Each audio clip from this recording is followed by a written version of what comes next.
Last time on Journey to the West, the virtuous monk Tripitaka found himself added to the menu of an evil cave demon, whose powerful wind laid even the mighty Sun Wukong low. With the help of the Bodhisattva Ling Chi, Sun Wukong and Tripitaka's new disciple Pigsy found a way to defeat the cave demon and save their master, only to encounter a new threat in the form of a cunning and powerful river spirit that barred their way. Unable to fight him underwater, Sun Wukong again had to rely on the skills of Pigsy to lure the demon out, but when even that failed, he called upon the merciful Kuan Yin to intercede on their behalf. The river spirit turned into an unlikely ally when it was revealed that Kuan Yin had previously enlisted him as Tripitaka's third disciple. Now with all our allies assembled, we are finally ready to embark on the Journey to the West. So our heroes are trekking westward through a particularly uninhabited stretch of mountain when Tripitaka's tummy starts getting the rumblies and he tells Monkey to go find him some vegetarian food. So Monkey flies off to get him some fruit or something, in the process disturbing a local mountain demon, the White Bone Spirit, who pops out to see what's up. She sees Tripitaka and immediately realizes he's the monk all the demons are talking about, and that, because he's the reincarnation of Golden Cicada and has pursued a perfect monk lifestyle, if she eats him, she'll become immortal. So she's about to swoop down and grab him then and there, but she recognizes Sandy and Pigsy as two former celestial warriors and backs off, resolving to be sneakier about this. So she disguises herself as a beautiful young woman and minces over to Tripitaka with some delicious poisoned rice for him. So Pigsy immediately gets his flirt on while the White Bone Spirit spins a sob story about having to care for her aging parents that she totally has. So while she's trying to convince Tripitaka to eat her delicious, not at all poisoned rice, Monkey flies back with an armload of peaches and immediately sees that this girl is a demon with his special demon eyes. So he drops everything and whips out his murder stick, but Tripitaka panics and grabs him because seriously, dude, at least explain your motivation. So Monkey's like, alright dude, listen.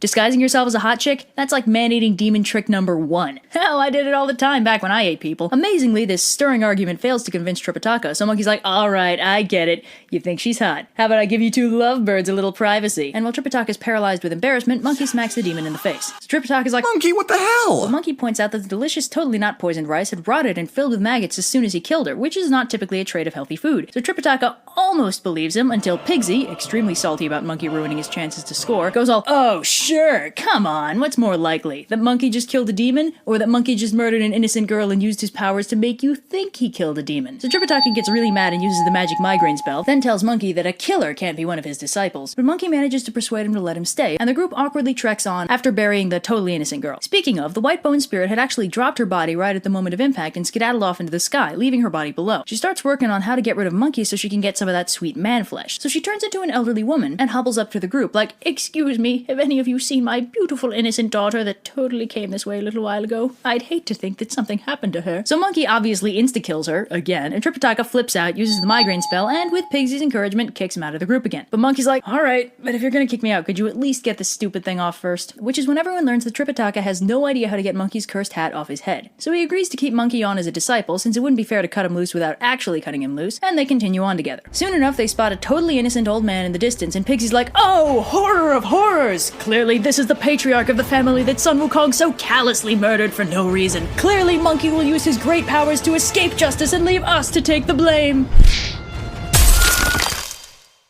Oh, horror of horrors! Clearly Sun Wukong has bewitched this innocent old man's corpse to look like the body of a demon. In case you haven't noticed, Tripitaka is supremely gullible in this chapter, so sure enough it's migraine time and getting kicked out of the group o'clock. This time Monkey's like, alright, you know what? Fine! And after Tripitaka writes an official letter of banishment and Monkey is aggressively polite in taking his leave, Monkey warns Sandy not to buy into Pigsy's BS and then blasts off. Nice one, Tripitaka. So Monkey returns to his home on Flower Fruit Mountain, only to find it in ruins. Turns out after Monkey got sealed away, Erlang burned the whole place down for funsies. The remaining monkeys are being hunted every day by a huge band of hunters. So Monkey decides the time has come for some much needed stress relief and brings down the wrath of Wukong on the hunters the next time they appear. So while Monkey's having the time of his life as king of the mountain again, the story shifts back to Tripitaka and friends. But let's take a minute to step out of the story and examine it on a meta level, because what just happened was fascinating. This text is centuries old, but the way Monkey's acting could be lifted directly and put in something modern, and it'd make perfect sense. After getting kicked out and losing his purpose, Monkey is visibly emotionally unstable, oscillating between heartbreaking homesickness to cathartic rage to overzealous partying and back again. Like, there's no need to dig deep here. His emotional responses are there for all the world to see. And the reason for that is because we can't forget that the Journey to the West is an allegory, and Monkey represents the mind. Monkey just gave up on everything he was trying to do, which was to get Tripitaka to the Thunderclap Monastery. He's basically going through an existential crisis, and the book is representing that perfectly because it's kind of the point of the book. It's like an allegorical roadmap. This is a part of the journey where you'll probably be feeling these things and facing these temptations. The characters feel real and genuine in their reactions to things because they all represent vital components of the human mind, and the way they act is the way we act. It's not like Beowulf, where he's a great and noble king with very little else to define him. These characters are meant to feel real, to be something we can see ourselves in. This book is really good. Anyway, so Tripitaka and friends enter a super ominous pine forest, whereupon things immediately go wrong. First, Pigsy fails to find Tripitaka any food and opts to take a nap instead. Then, while Sandy goes to look for him, Tripitaka enters a pagoda to light incense and pray, and manages to wake up a sleeping demon in the process and get insta-captured. So Sandy manages to find Pigsy and drags him back to the camp, whereupon they find Tripitaka missing and reason that he probably went to check out that beautiful pagoda in the distance. It's only when they get closer that Sandy realizes it's actually a demon cave, at which point Pigsy decides that picking a fight with the demon sounds like a great idea. So they fight and it's pretty cool, but even with the backup of the various gods that have been assisting Tripitaka on his path, Sandy and Pigsy can only fight the demon to a standstill. But while that's going on, Tripitaka meets with a stroke of luck. Turns out the demon's wife is a kidnapped princess named Hundred Flowers Shame, who's willing to help him in exchange for him delivering news of her whereabouts to her family in the West. So she frees Tripitaka, gives him a letter, and convinces her husband to stop beating up his friends. Tripitaka and friends hurry out the back door and continue westward, soon coming across the very kingdom Hundred Flowers Shame was stolen from. Tripitaka delivers the letter to the king, who's profoundly grateful to finally know what happened to his daughter, but sadly says that they're unequipped to stage a rescue if it involves fighting a demon. But surely Tripitaka must be able to, if he's managed to make it this far already. So Tripitaka reluctantly summons his disciples, whereupon the king asks which of them is better at slaying demons. Pigsy gets his brag on and starts showing off his powers, which soundly convinces the king that he's perfectly equipped to go off and fight the same demon he was having worlds of trouble with last time. So Pigsy zips off for the rematch of the century, with Sandy tagging along to make sure he doesn't hurt himself. So Pigsy breaks down the door and proceeds to get his ass soundly kicked, so he excuses himself and runs away, leaving Sandy to try and fight the demon himself. This goes predictably poorly, and Sandy gets captured while Pigsy hides in a thorn bush. So the demon reasons that the disciples must have come back because the princess snuck a letter out with them, and confronts her about it. Obviously she denies it, and when he interrogates Sandy about it, he catches on and denies it too. So the demon immediately switches off the murderous intent and gets all buddy-buddy with his wife again. He then decides to pay a visit to his father-in-law, shapeshifting himself into something a little more presentable. So the demon heads over to the king's court and spins a sob story about some shapeshifting tiger demon he saw threatening the princess way back when, so he drove it off and saved her life and then married her because she never told him she was a princess, and hey look, that guy over there is totally the demon I was talking about! So the demon spins an illusion around Tripitaka, making him look like a tiger monster, which is all the evidence the king needs to have Tripitaka locked up. So things look pretty terrible, right? I mean, Sandy's been captured, Pigsy's off hiding somewhere, Tripitaka's been locked up, and Monkey's back on Flower Fruit Mountain without a care in the world. Who could possibly rescue Tripitaka now?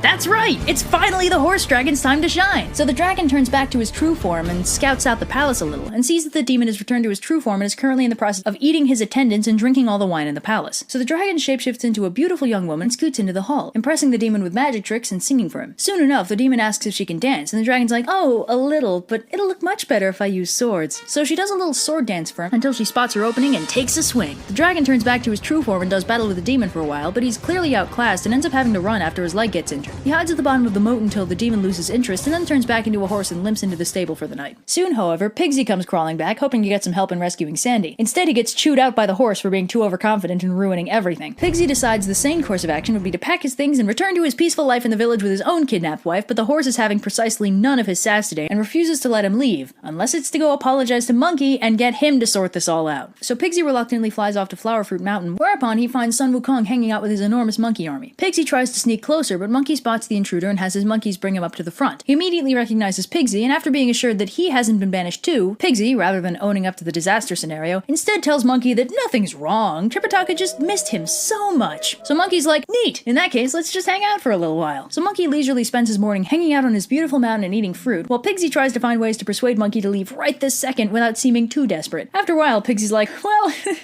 we've sure kept our master waiting, we should probably go. Monkey's like, oh yeah, great, see ya. Pigsy's like, wait, you're not coming? And Monkey's like, no, I got banished, remember? Besides, I got a good thing going here.